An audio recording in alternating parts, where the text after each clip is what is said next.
Energy. Pangga, energy kaibigan mo. Pangga, energy ang numero uno.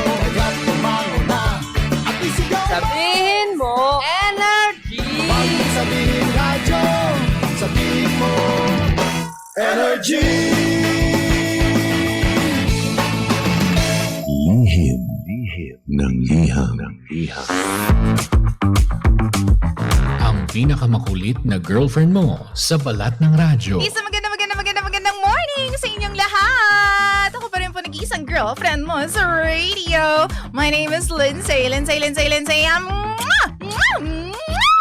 Makulit pero may puso, handang makinig sa mga kwento mo. Alam mo, feeling ko kailangan mo na siyang iwan kasi it doesn't make sense.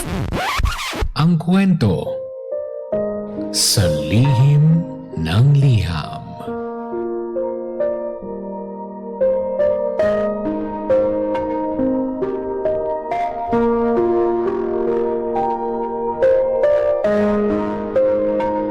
Mahal kong Lindsay. Magandang araw po sa lahat ng bumubuo sa Energy FM at sa inyo pong dalawa ni DJ Jimbo.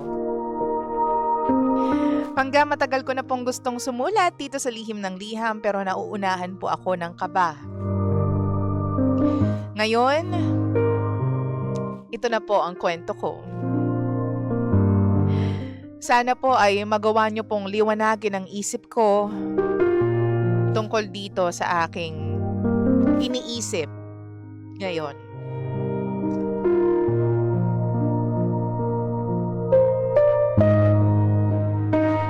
DJ Lindsay, 8 months pa lamang po kami ng boyfriend ko pero minsan feeling ko parang matagal na kaming mag-asawa. Hindi ko naman po sinasabi na perfect siya or sure na ako na siya na ang makakasama ko habang buhay. Pero iba talaga eh.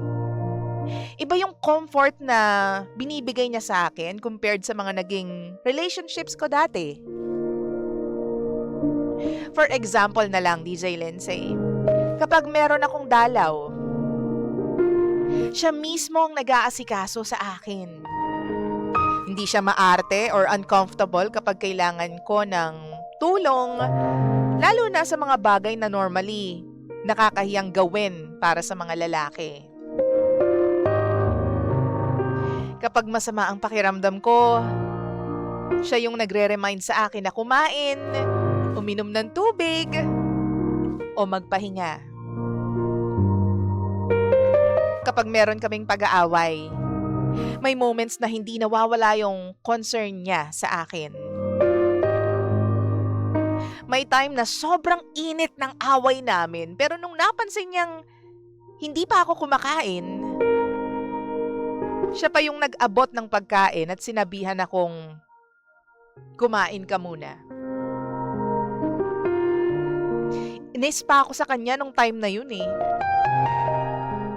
Pero natawa na lang ako. Kasi paano ka ba makikipagtalo sa taong iniisip pa rin kung kumain ka na?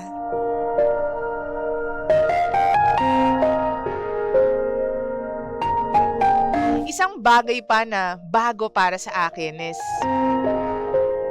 yung pinaparamdam niya sa akin na komportable siya sa katawan ko. Alam mo, DJ Lindsay, pawisin ako. Tas minsan hindi pa ako nakakapag-shave. At may mga bagay tungkol sa sarili ko na dati sobrang conscious ako. Pero sa kanya, hindi kailangan mag-effort na laging maging presentable. Sinasabihan niya pa nga ako na wag akong mahiya. Kasi normal lang naman daw yun. May mga moments din na ginagawa namin yung mga bagay na sobrang ordinary lang. Pero ang intimate ng feeling. Kumakain kami together. Naglilinis. Nagpapahinga sa bahay. Or minsan kahit wala lang kaming ginagawa, komportable kami sa company ng isa't isa. Sa mga naging ex ko kasi, di ko naranasan yung ganitong level ng comfort. Dati parang kailangan ko laging maging conscious kung paano ako tititigan o titingnan ng partner ko. Ngayon, parang hindi ko na kailangan mag-filter pa ng sarili ko every second of the day. Kaya minsan, napapaisip ako, ganito ba talaga yung feeling kapag nakilala mo na yung taong compatible talaga sa'yo?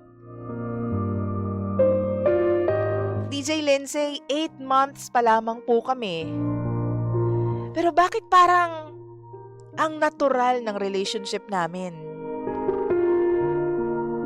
Hindi naman kami mag-asawa at hindi ko rin naman gustong mag-assume agad. Pero alam mo, yung treatment niya sa akin makes me feel na parang may future talaga kami together.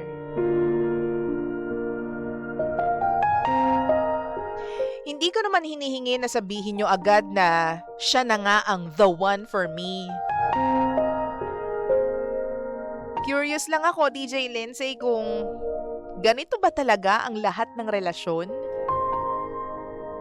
Yung hindi pa naman kayo ganun katagal, pero sobrang komportable na ninyo sa isa't isa. Na para bang matagal na kayong magkasama. Normal lang ba tong feeling na to? O baka naman it's a sign na nakita mo na talaga yung tao na para sa'yo. Yung bigay ng langit. Ewan ko ba, DJ Lindsay, ang OA ko pakinggan. Di ko naisip na